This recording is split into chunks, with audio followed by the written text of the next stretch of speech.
Bonjour. Je voudrais poursuivre avec les classes et les objets pour, après le b.a.-ba, tout d'abord vous montrer une chose importante que nous n'utiliserons pas tout de suite, puis essayer de vous donner une petite idée de jusqu'où l'on peut aller en programmation objet, assez loin comme vous le verrez.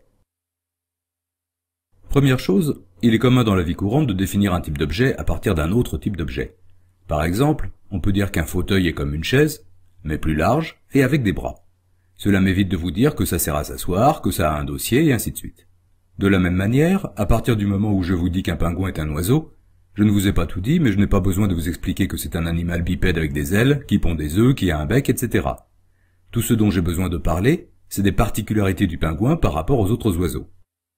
Définir une classe par dérivation d'une autre classe est une pratique très commune en programmation objet, c'est ce qu'on appelle le mécanisme d'héritage. On dit qu'une classe est un cas particulier d'une autre classe, et l'on définit des méthodes ou des attributs spécifiques. On peut redéfinir des méthodes existantes, et l'on peut bien entendu dériver encore d'autres classes de celles-là. L'avantage, c'est qu'il y a tout un tas de comportements classiques que l'on n'a pas besoin de reprogrammer. Il y a un domaine où cela saute aux yeux, et c'est quelque chose que j'aborderai prochainement, le domaine des interfaces graphiques. Quand vous avez une fenêtre, quelle qu'elle soit, vous la déplacez ou la redimensionnez de la même manière que toutes les autres fenêtres, vous savez comment l'iconifier, la maximiser ou la fermer. Bien entendu, vous pouvez bloquer des opérations comme le redimensionnement, mais à la base, toutes les fenêtres héritent du comportement de la fenêtre type. Mais voyons ce que cela donne en pratique. Je vais créer une classe que j'appelle adresse mail, et j'indique entre parenthèses le nom de la classe dont elle hérite, str. Là, il faut que je m'arrête et que je glisse un mot à propos de ce que les anglo-saxons appellent camel caps, la capitalisation chameau, pour des raisons visuellement assez évidentes. Il est d'usage, quand on nomme une classe, de ne pas utiliser de caractères soulignés, mais en fait de coller les mots en mettant en majuscule leurs premières lettres et en minuscule les autres. La majuscule n'est pas systématique, vous en avez un exemple sous les yeux avec str qui est tout en minuscule, mais c'est l'habitude. Bien entendu, pour Python cela ne change rien, c'est pour aider à comprendre à quoi on fait référence quand on lit le programme. Il est probable, si vous êtes amené à coder de manière professionnelle, que vous rencontrerez des conventions d'écriture assez variables dans vos pérégrinations. Il y a un vieil adage, davantage utilisé en anglais qu'en français, qui dit « À Rome, fais comme les Romains ». Quand vous travaillez sur un programme existant qui respecte certaines conventions, respectez-les, même si elles ne vous emballent pas.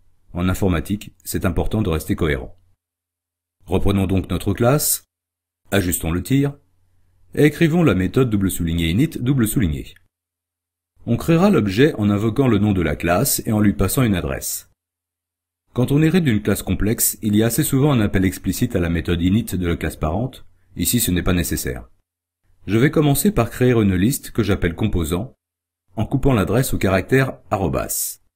Je préfixe composant par self point, parce que je veux que cela devienne un attribut de l'objet. C'est une caractéristique permanente d'un objet, à laquelle je pourrais accéder depuis une autre méthode. Quand dans une méthode je ne préfixe pas par self un nom de variable, celle-ci n'a d'existence que dans la méthode et disparaît quand la méthode a été exécutée. Si ce que j'ai passé comme adresse n'est pas de la forme quelque chose, arrobas quelque chose, je lance une exception. Ensuite, je sauve le deuxième élément de la liste dans un autre attribut, domaine, et je contrôle que dans le domaine j'ai au moins deux parties. Il peut y en avoir trois, c'est courant en Angleterre ou au Canada. Enfin, je contrôle que la dernière partie du domaine, c'est-à-dire ce qui correspond au .com ou .code pays, ne contient pas plus de 3 caractères. Ce n'est pas parfait comme contrôle, mais c'est juste à titre d'illustration. Je crée une deuxième méthode non, qui peut accéder à la liste composant, puisque je l'avais préfixé par self pour dire que c'est un attribut permanent de l'objet, et qui en retourne le premier élément. Maintenant, voyons ce que cela donne. Je crée un objet de type adresse mail en invoquant le nom de la classe et en lui passant l'adresse titi@toto.com. C'est une adresse qui satisfait mes contrôles, donc la création de l'objet se passe bien. J'ai accès à l'attribut domaine, défini comme attribut permanent. Beaucoup de gens préfèrent n'accéder aux attributs que par des méthodes, mais il est accessible quand même. La méthode non marche bien, mais surtout, et c'est là que je voulais en venir, je peux appliquer à mon objet la méthode upper pour tout passer en majuscule parce que j'ai dit qu'une adresse mail c'est un cas particulier de str. J'ai hérité de la méthode. Si je n'avais pas dit que adresse mail hérite de str, j'aurais eu une exception disant que l'instance, c'est-à-dire l'objet créé par invocation de la classe, n'a pas d'attribut upper. Vous pouvez essayer. Ceci étant dit, je voudrais maintenant vous donner une idée de jusqu'où l'on peut aller avec l'exemple d'une classe de fraction. Disons-le tout de suite, quand on a besoin d'objets particuliers, la première chose à faire c'est d'aller voir dans la documentation de référence de la bibliothèque Python. il y a déjà une classe pour manipuler les fractions. Et si dans le monde réel je faisais ce que je vais faire là, j'aurais toutes les raisons d'être terriblement confus.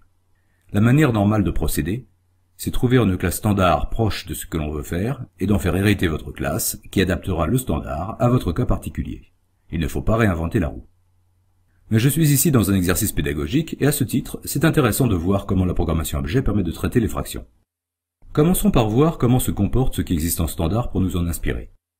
Le module, en pratique un fichier .py, s'appelle fraction au pluriel et en minuscule.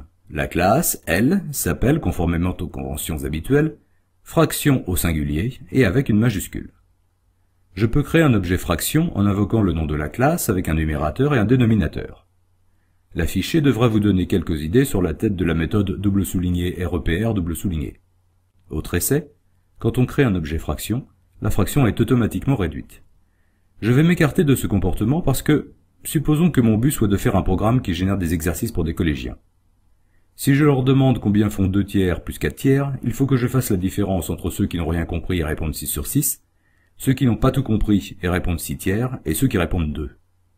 En revanche, je vais ajouter une méthode pour réduire qui n'existe pas dans la classe standard. Revenons à la classe existante. Elle accepte aussi à la création que l'on passe du texte représentant une fraction, ou simplement une seule valeur, et dans ce cas, le dénominateur vaut évidemment 1. Pour avoir un point de bonus, essayez de trouver ce que j'aurais obtenu si j'avais oublié les apostrophes autour de 4/5. J'en ai parlé dans une des toutes premières pitonneries. Je vais créer ma classe que je vais appeler frac, pour la distinguer de la vraie, et faire court. Je peux définir numérateur et dénominateur à ce niveau, c'est la même chose que de le référencer en les préfixant avec self dans init, et préciser que quand je créerai un objet de type frac, je mettrai d'office 0 dans l'un et 1 dans l'autre. Je trouve plus clair de préciser les attributs à ce niveau. Passons à init maintenant. Là, j'ai un problème. On l'a vu, la classe fraction permet de passer soit séparément un numérateur et un dénominateur, soit seulement un entier, soit du texte qui représente la fraction. Une chose à laquelle on peut penser, c'est de fournir des valeurs par défaut, c'est-à-dire des valeurs à prendre si rien n'est précisé. Cela se fait quand on liste les paramètres de la fonction, en mettant égale une valeur après le paramètre. Si je ne passe pas de dénominateur, eh bien, il vaudra 1. Cela résout un problème, mais pas celui de distinguer entre l'entier qui est passé, par exemple 2, et la fraction sous forme de texte, par exemple apostrophe 4/5 apostrophe. Une solution possible est d'utiliser la fonction appelée isInstance, qui permet de tester si un objet, le premier paramètre, est de la classe ou type passé en deuxième paramètre, et retourne en true ou false, suivant le cas. Au passage, si la classe que vous appelez pour créer l'objet, on dit aussi dans le jargon instancier d'où le nom de la fonction, est dérivée d'une autre classe, le fait que l'objet est une instance de l'autre classe sera vrai aussi. Par exemple, si l'on teste si un objet créé par invocation de la classe adresse-mail est une instance de str, on obtiendra true, ce qui est logique quand on y réfléchit. Je pourrais donc écrire quelque chose comme si mon premier paramètre est une instance de str, alors je sépare les éléments sur la barre de fraction, je mets le premier élément converti en entier dans le numérateur et le second dans le dénominateur. Sinon, le premier paramètre va dans le numérateur et le deuxième, qui vaudra 1 si rien n'a été passé explicitement, dans le dénominateur. J'ai fait l'économie de pas mal de tests pour abréger. Tester que le dénominateur n'est pas 0 ne ferait pas de mal. Vous pouvez écrire une fonction $REPR". Cela devrait vous donner des résultats assez comparables à nos tests précédents avec la classe fraction. Sauf que, en fait, si vous codez avec isInstance, pas mal de gens vont vous regarder d'un drôle d'air parce que ce que vous aurez fait n'est pas souple du tout. Comment s'assurer que quelqu'un ne va pas passer comme premier paramètre du texte et un deuxième paramètre quelconque? Comment traiter le cas où la classe serait invoquée avec des nombres décimaux, invalides, comme paramètre? Comment faire pour créer facilement un objet frac distinct à partir d'un objet frac existant? C'est important, je reviendrai là-dessus. On a quelque chose qui marche à peu près, mais l'à peu près en informatique, ce n'est pas bon. Nous verrons comment mieux faire dans le prochain épisode.